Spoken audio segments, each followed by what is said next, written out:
What is up, guys? I'm Chris Gollon, the Chief Political and Cultural Writer for TalkFlagler, and today we are doing a first-time, very special TalkFlagler exclusive. As you can see, you are seeing us, which is a first for the channel.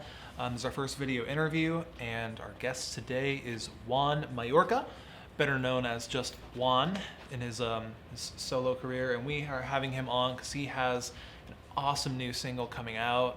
And so yeah, we're here to talk to him a little bit about that and do an exclusive interview.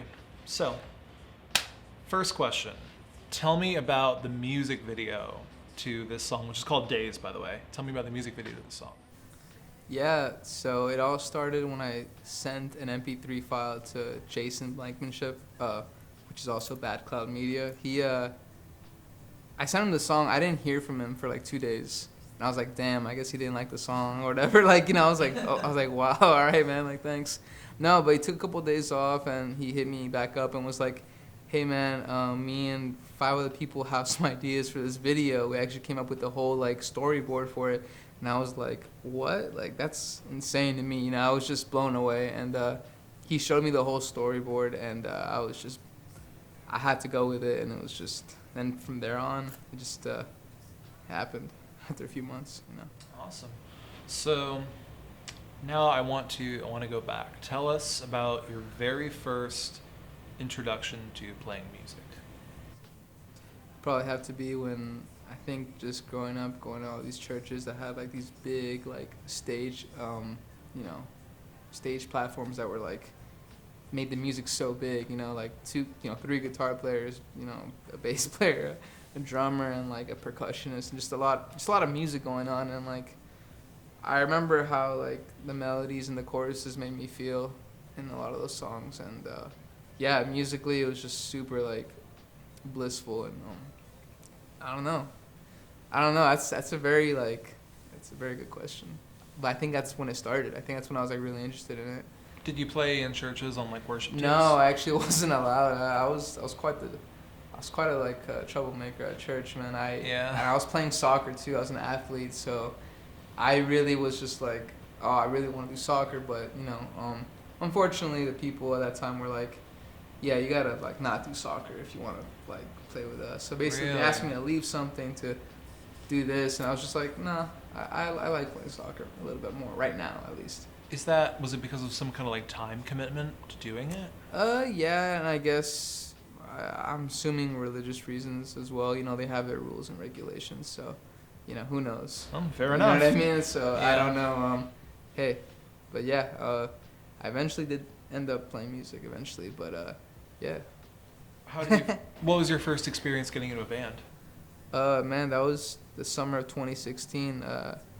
I met Jose at a Steak and Shake like at 1 a.m, and then I wasn't with him, and like I wasn't hanging out with him there. It was my buddy Xavier and I were, you know, having our late night snack, and yeah, and he saw Jose. He's like, hey man, what's up? And then he said hi to him. Basically, I went over to the table. He introduced me to Jose, and he was wearing a Pablo Escobar shirt. At the time, we were watching a show called Narcos on Netflix, and we're like, dude, that's so sick. Like, I love that show, you know. And then from there on, he gave me a text the next morning. He's like, hey man, come through the garage. Let's jam. Let's see what happens. Let's just play. And then that's basically how I got into King's Canvas. And I had no guitar. I had nothing. And they just brought me in. And it was, yeah, from there on, I got hooked in being part of the scene and just trying to, I guess, make music more of a reality in my life, you know. Did Jose know the D'Souza brothers at that point? Yeah, they were already playing. Like, they're already playing in the garage, practicing. They had songs. Walking with the Blind was already made. You know, that song was basically already done. Ghost in the Mirror was kind of done, you know. So those 2 songs were basically almost done when I came in, you know. I helped them write some of the other songs too, but and then eventually writing my own song with them. But yeah, that's basically. How do you write songs? What's your creative process? It changes all the time. It's never like one way for me. I'll wake up one day and just play the piano, and then I'll have something written from the piano that like inspired me to write something, a certain melody or whatever. Some days it'll just be acoustic guitar, and then some days I'll actually be producing on Ableton and like organizing the tracks and just doing everything from there from scratch. Sometimes I'll be literally just driving and I'll like record a memo on my phone, and I'll be like dun dun dun dun dun dun dun. I'll just like record like a melody, just something cool that I thought it was cool at the moment, and then later on I was like, that's not that cool. But that's how my songs they come from. That's where they're born from. Where do the lyrics come from? Impulsive, at the moment emotions, definitely. A lot of the times I actually don't know what they mean, but I just know that it's real, whatever I said, and then I think eventually as I keep writing the song, I'll find meaning for it. But also, I don't worry about it, like trying to make sense. I just kind of make it make sense for me. And, but yeah, it comes out like randomly, honestly. Like, so you're not much of like a literalist when it comes to lyrics? Not really, just because that's kind of like boring for me. Like, my favorite artists have always been the ones that have written like out of nowhere, where they were just talking about something. So that song means something to them totally different from mine understanding, you know. And I love how a song can like have its own prediction through someone else's eyes, you know. It's like that's what happened with Days, with the video. Like that those are like none of my ideas. Like the characters, I had no part of that at all. I didn't draw any of that, nothing at all. It was all of them. And it's cool how like 4 or 5 people were like, wow, like they took that song and they made their own world out of it. So that to me was like, that's what I live for, you know. Moments like that. So out of all the songs that you've written, and this could be King's Canvas, it could be Bloom or Solo or anything you've written, that's released, I should say. Mm-hmm. What is the most personal song to you? Out of all of them that are released right now, I don't have many, but I think I can't believe I'm saying this right now, but I think Ghost in the Mirror, I wrote a lot of those lyrics actually. Really? I wrote like most of the verses. And through that time when I was writing with Danny, I was going through a lot of sleep paralysis and night tremors and having really bad like episodes, you know. Then when I was a kid, I woke up outside my house in the middle of the street laying down. Like I slept walk a lot. So Ghost in the Mirror was like tackling kind of those like emotions, you know. A lot of ghostly stuff. But you know, it's just stuff that was bothering me at the time. But I feel like writing that song, writing that song I think got me out of like a lot of heavy things. I was half expecting you to say Silhouette, because that's one that comes across very personal. Yeah, there's a lot of I think there's a lot of resentment. There's not so much like of my filtered emotions into that. It's not really personal. It's more of like my perspective and what I've been through and what I've seen with organized religion. Unfortunately, that's what the song comes from. You know, I feel like I've been damaged a lot by like a lot of church communities, and you know what? And it is what it is. But you know, I believe in like freedom. Everyone should have like their own, you know, find something that works for them. You know, nobody has like the right solution or answer. You know. So is that song then, is that written more addressing to the churches, or is it written more to other people? Yeah, like the whole clique of it all. You know, in the chorus, you know, I say I'm trying my best to do this, but it's not working for me. Like I'm trying, like I'm really giving it my damnness to really like go hard in this. And that's where I grew up. I grew up in a Christian home, and I tried to really succumb to it, but like it just didn't click with me, a lot of it. I still have like my own little version of faith, but I wouldn't call myself like a Christian, no. You know, but when you play a song that brings something personal, whether it's about, you know, whether it's Ghost in the Mirror, it's anything from a personal area. Yeah.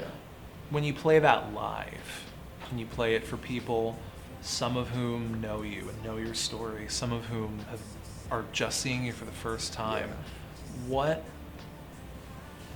sort of connection is that? Do you feel like you're kind of in a moment together with them? What's that like, getting in that moment in the pocket? I think it just helps the burden a lot more. Because I have like a lot of like PTSD from those days, you know, getting kicked out of churches and like not being accepted and like being rejected for being who I always was striving to be, which that's where I am now. Like I'm at a place where, damn, this is who I am, this is what I do, and like I love myself, I'm happy, like and not even so much happiness, but like I think I've applied joy into my life where I didn't find joy in that lifestyle before. There was a void, you know? So it does help. Every time I play live, it definitely helps me to just like forget about all those really dumb times, you know? But I have no resentment. I mean, I have no like resentment against anybody personally. I've like forgave all of them. You know, I remember reading a book. I forgot what the book's called. I'm really bad at remembering titles, but I remember like it said, if there's no forgiveness in your heart, then there's no room for love. And this guy's not religious at all. I think he's like Buddhist or something. But he said, yeah, it's like if there's no forgiveness in your heart, then there's no room for love. And I was like, that kind of like, that hit me hard, you know? So, yeah, I'm good now. Say at least. So another thing I want to talk about is in your musical life, you've always been someone who's hustled and stride. What's the past tense of stride? I'm not sure. Strided sounds right. Yeah. Someone who has strided to reach great things and just progress through in your career. And so I want to go back to 2018. Okay. At this point, you're in bloom. Yes. At that point, and the band is off to a great start with the original lineup. Yeah. You guys have had some good shows. You had a single out. You had a men's out at this point, the original version of a men's. Yeah. And you guys, I remember being in the scene and seeing you guys being one of the rising names at that point. You know, it's like you went straight to the top. Yeah, it was at weird. least in the Palm Coast sphere. Yeah. And then at that point, right after that happened, you started to see a couple departures from the band. Mm-hmm. A couple people left the lineup, and there was a bit of a limbo for a bit of Bloom. Like, what was Bloom at that point? So when you were going through that little period, how did you feel about your musical career? Were you still optimistic? What was it like being in that moment? Yeah, I think I had my moment where I was just like, I'm just gonna go back to school. Like, I'm just gonna go back to school. And Jose and I were just exhausted because we just finished with King's Canvas too. Like just a year before that, it was like, damn, King's Canvas broke up. We stopped seeing our best friends. Unfortunately, it just happens with bands. You know, you just don't. You still have that friendship, but some things just can change, and that relationship can be built again over time, which it is now, those dudes. But like, you know, it was hard. It was hard because like we suffered a blow last year, like losing our two musical best friends, which musically we weren't in a relationship anymore. It was just like, oh hey, when I see you, you know. Where then Bloom, it was like, damn, these awesome kids, man, they left as well, like Will and Aaron, and I was like, oh man, you know, what do we do now? You know, we've gone through this twice already, you know. It's like, and then, oh man, and I don't know how I pulled through that. I don't know. At that point in time, when Bloom was down to just you and Jose, it was technically as much King's Canvas as it was the original Bloom. If you think about just members, what made you decide to stick with Bloom and keep that ship sailing? Because that was Jose's and I, like, personal baby. Like, I remember when we came up with the name and we wanted to start our own thing, and yeah, we came up with a name. It was like, and it was a funny day too, man. I was in the bathroom, and there was like a painting just like that, and smaller, but like it said Bloom on it. Like, it didn't have. I don't know if that was like the author's name. I don't know what it was, but something about that name just made the whole picture like pop up more. And I literally, after I finished the bathroom, the guy was like, he looked at, I think Jose was like, hey man, like, you alright? I'm like, I think I know what I want to call the band. Yeah. And he's like, what? It's like, it's called Bloom. And What like, bathroom is Bloom. this? This is Jose's old house. His mom still lives Wow. there, but yeah, it's his old house when he used to live here in Palm Coast. And then he was like, dude, what if we put the 2 dots on the U? And I was like, that's it. That's the one. Like, that's it. Like, so, yeah.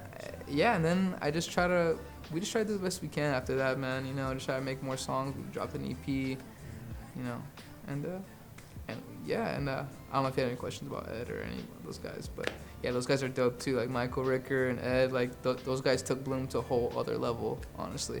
And I couldn't have done that without them, like 100%. Like, you know, those guys brought a lot to the table, and yeah, man, it's been a fun ride with Bloom for sure. Yeah, I remember when it kind of, I think I heard before it was officially announced from like a mutual friend that those guys were getting into Bloom, and being familiar with both Ed and Mike from before that, I remember that whole idea that Bloom was in limbo was gone when I heard that, because I knew that was definitely going to carry it into a great era. Yeah. And yeah. It's all good. And at that point, your guys' sound did kind of change, because I remember at the first show where I opened for you guys in the Ned at Sarbez, I remember you guys sounded raw and loud, and it was great. It was fantastic, and everyone loved it. And as time went on, you guys got a lot more clean. Yeah, 100%. And it was a seamless transition, I think, because you guys pulled off both sounds completely great. But now you can see where Aaron and Will have started Altaloma, their own band. Yeah. You can see their style. Yeah. Like, it's kind of like split out of the prism. 100%. And you can see, then you can also look at Idle Habits with Ed and how that sounded. And you can see where their kind of styles were changing Bloom when they were in there. No, it's great, and I'm so happy for those boys, like, finally doing what they wanted to do. That's what they wanted to do, which is pure rock mayhem. You know what I mean? Just go like miles an hour. And I respect that 100%. I am more on the innovative side of the spectrum when it comes to music. I want to make it. I just want to push the envelope with every project I do sonically. And that's what Bloom is right now. I think it is where it's supposed to be, where I've always wanted to be, which is to be innovative and also be creative and almost not care like what people are gonna think. And that's a place where I can't tap into as much as I would want to, you know, just because Bloom is more of like, again, it's my project that I want the most purest thing to happen, like in the moment. I don't want it to be something that I'll have to like keep working on it, just because it's too precious for me. Like, Bloom is too precious of a project for me to like go back to and just hone it down and just grind on it. I'd rather do it myself, because I'll be the one that's accountable with my own solo stuff, you know? So. Okay. Yeah. So you told me before the interview you wanted some unorthodox questions. Okay, yeah, let's do it. So I tried to come up with a good one. Which one of your songs do you think would be the best for karaoke? You asked for this. I can see a lot of people getting drunk, so I think I need you. Yeah? Yeah, like people just like getting super it. drunk on stage, and there's like, you can just see the crazy people just singing the chorus. I would just be laughing. I would love it, because they would look so funny just saying, I think like, you know, just think about it, like the most craziest like drunk vocal out there. Like, imagine them trying to dance that guitar line too between vocal parts. Oh, man. Yeah, exactly that. I was so sure you were gonna say Amends on that one, because it's like, I feel like every time I see a Bloom show, when it gets to "Did you get what you wanted?" like everyone is in on that line.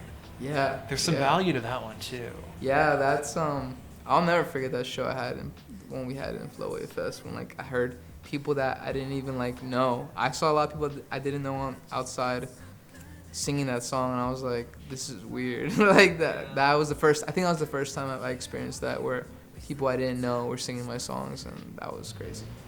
That was the second one, right? What's that? The second Flowway Fest, or was that I think it was the second one. There's been 3. I'm pretty sure it's the second one. Yeah, that was a legendary performance. That was cool. There was that, and I still remember number 3 too, the third one, which was 2019. Yeah. The last pre-COVID one. Yeah. That was the one where, oh my God, it was rainy, it was wet. It was awful. Everything got delayed. Luckily, nothing got canceled. Everything got delayed. Yeah, exactly. I had to get up at like 6 a.m. the next day, and it was already like 2 a.m. But that was going to be the last show before Jose moved to Kansas. And so I was not missing that for the world. there was just a few like diehards left at that point because it was so late. Yeah, it was. But it was pretty bad. The atmosphere, no, it was intimate. No, I mean it was bad the fact that it rained and it was like so late. Yeah, no, but the atmosphere was very personal. It was almost like an exclusive experience. I enjoyed it. No, I enjoyed it for what it was. Yeah, man, it was a cool time. Yeah, I'm grateful for those times. I miss Flowway Fest. I cannot wait for the next one. Me too. Me too. So, another question sort of about interpreting your songs. If you could have any artist take any song that you've written, not any in particular, but just take one of your songs and cover it with their own artistic vision, who would you want to hear do that?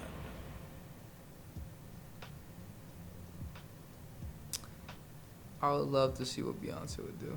Really? Yeah, I know she's a creative monster in the studio. Put some like powerhouse vocals Yeah, on exactly. it. Yeah. Also, I would love to have see metal bands do renditions of my songs. You know what I mean? Like just, yeah. I really just want out of the box situations and unexpected, like, because those are people I wouldn't expect cover my song. Like, you know what I mean? You know what I mean? So it's, yeah. I could see like a punk goes pop version of On Lock. Yeah, exactly. Like, yeah, some Warped Tour band. Yeah, exactly. Yeah, have like Paramore cover it. That would be awesome. That'd be insane. Oh wow. Yeah, old Paramore, of course. Or hey, even the new Paramore, I'm down. Every version of Paramore is great. They've never sucked. Oh no, never. I love the Riot album. That changed my life. Which one? The Riot album. Oh, Riot. Yeah, it changed my life. Yeah, I still have that on CD. Yeah. Let's see. So you're a very visual artist, I've noticed, whether that is in videos and on stage. You seem to pay attention to what you wear on stage. And there are not a lot of people around here that I think do that to the extent that you do. Yeah. Where does that sort of come from? Like where does the ski mask come from? Yeah. The way I dress and prepare for shows is like I get that from a lot of my favorite artists, and a lot of the things that they do on stage, no matter if it comes out bad or good or whatever, it's memorable. And that's what I care about. So let's say if you don't like me, like if you're even like a hater or whatever, I know you won't forget me. Like I know you're not gonna forget that performance, and I know that, again, whether you liked it or not, whether you don't like me or not, you're not gonna forget that performance. Right. And it's almost like, it's a personal ambition of mine to just do that, because my favorite acts have done that. Even the artists that I didn't think they were gonna be good, blew me out of the water with that performance, because it was just memorable. Like I want you to still have that show in your head like a week later. Yeah. That's happened before, where like literally a few days later after the show, I'd have someone out of nowhere be like, "Hey man, I saw you at so and so at this venue. Like that was crazy." I'm like, "Oh what? Like it's I saw you wear this and that was cool."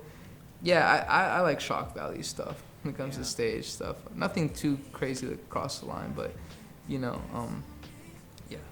Do you still have the white onesie? Is that the right word? From the On Lock music video? Yeah, somewhere. Yeah, I got it somewhere in my parents' house. I think it needs to make a comeback.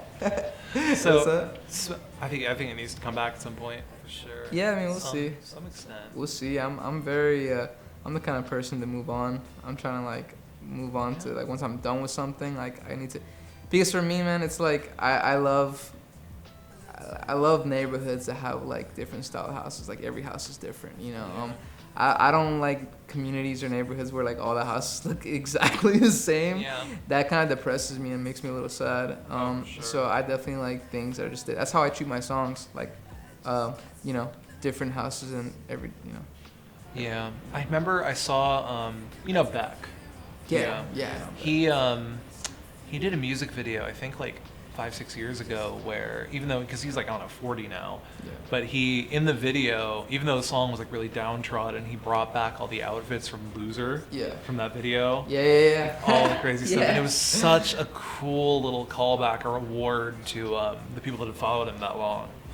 And I don't know, if I'm still around in 20 years, I'd love to do something like that. Wear that stupid blue flannel that I've worn to a million different shows. But anyway, speaking of visuals, getting back to that Days video. Yeah. What is this rabbit that's in there? This rabbit creature with horns on it. Zeke. That's Zeke. That's his name? That's his Zeke. name. Yeah. Is that like Z-E-K-E? Z-E-E-K. Z-E-E-K. Zeke. Did he sing that part that he sings in the music video? In the studio? Yeah, Zeke is a very wise and very shy, but also humble little guy. He's not the kind of guy where like he'll give me tough love. He'll guide me, but hey, just follow me, just be okay. However, have you seen the recent videos lately? The frog. The frog. The frog. I've seen Days. That's all I've seen. Yeah. So in the visual, there's a big frog. Yeah. A glowing frog with like crazy tattoo lines on her. Her name is Iris. Oh. Now Iris is kind of like the person like, hey, you're gonna have to go through this path if you want to get to where you want to be. Because sometimes I'm a firm believer of like, sometimes you gotta do what you don't want to do to get to do what you do want to do. Mm-hmm. If that makes any sense. Yeah, you gotta grind through it a little. Yeah, exactly. Yeah, just gotta push through. And yeah, that's who she is in the story for me. Like I had to like go through her. I had to go like this bottomless pit and keep going. And eventually I found like my way. But those two characters definitely helped me out a lot. Are we gonna be seeing more of them? Hmm? We're gonna be seeing more of them? I don't know. We don't know. No? I don't know. Like I said before, a lot of my music and every song is like a different room of the house. Yeah. This is gonna be totally different. It's like Elvis's house in Nashville, where it's like every room has its own theme. And that's what I got inspired by, actually. Elvis's house. It was like, I want my music to be like that, like a crazy big house, but like when you go inside, every room, every step of the hallway is like different. Like. Yeah. So. What's happening technically on that video? Because that is, it's mostly animated. Yes, exactly. How did that? Whose idea was that, and how did that come to? That was all of them. Bad Cloud Media Team, Brianna, Jason's sister Rachel, I believe, and this other lady. I forgot her name, but her Instagram name is Floridicana or something. I forgot. I'm sorry, but yeah, they're all dope, and they all helped contribute the artistic vision of the song. But yeah, they did it. Like when they showed me the storyboard, it looked like something out of Pixar. Like when they just start writing in, like just flipping the pages over. That's how it was. Like that's how they introduced it to me, and I was blown away. I was like, this is insane. Like I never thought like, they would grab ideas from this song that I wrote in my room. Like Disney Pixar's one word. Dude, right? That'd be insane. Dude, I'll do it. Let's do it. So, getting towards the end there and talking about the new stuff. We have Days coming out pretty soon here. What's the release date for Days again? Remind me. It's gonna be February 12th. February 12th. Yeah, I can't say February right. What do we have going on in the near future after Days? I will be releasing probably another single, probably in March or maybe early April. I'm not too sure yet. Either late March or early April, just because I'll be really busy pushing Days hard. Mm-hmm. And hopefully some live shows too. What's that? Hopefully some live shows by then. Yeah, I mean, I have a vision what I want to do for my live stream. Like I have actually like a whole story and like behind it, and I just want it to connect, and I just want the visual like to be right for the stage, and so I'm figuring that out right now actually, but it's going well. I'll probably drop an EP either April or May with the 2 other songs, and I have I don't know if you've ever heard of Minor Lift, but they're like probably one of the fastest growing, biggest like alternative hip hop electronic duo. I don't know, they do everything. It's pretty cool. But yeah, I have a song with them. Sean Dolich is a good buddy of mine, and he's helped me write and produce like some of the stuff. So I can't wait for you guys to hear it. It's gonna be cool. Very cool. Well, we're all extremely excited. On that note, tell us where we can follow you, where we can stream your music. Yeah, you can follow me on Instagram, Twitter, Facebook. I don't have a Patreon. Do you have a TikTok? I do have a TikTok. So my TikTok is JuanitoFL, but it's Juanito with an H, HUANITOFL.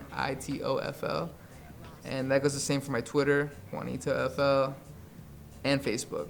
My Instagram is gonna be Juan Direction though. That's gonna stay like that because I've had it since like my freshman year in high school, I think. I love that so much. So I have to keep it. Like I have to keep Juan Direction. it. Yeah, I have to keep it.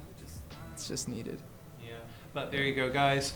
Check out Juan's music. Check out Juan. It's HUAN for solo career, Juan. And check out Bloom, BLUM, and King's Canvas, which I hope you know how to spell. They're on streaming platforms. I have never not liked a single thing this guy has done, and I don't think you will either. It is just insanely good, creative, valuable music, and you will be so much better for having heard it. So, on that note, that is our show. Follow us at AskFlagler and at TalkFlagler for the newspaper and the podcast on social media, wherever you go on, AskFlagler.com, and we are on Patreon. It is so much fun to bring you guys these inside looks into local personalities, artists, business owners, and but we can't do it without your support. We are on Patreon, TalkFlagler, if you feel like it, by all means. But Juan, thank you so much for coming on. Thank you. First ever TalkFlagler video interview. I'm honored. And so yeah, thanks a bunch. Hell yeah. Thank you, man.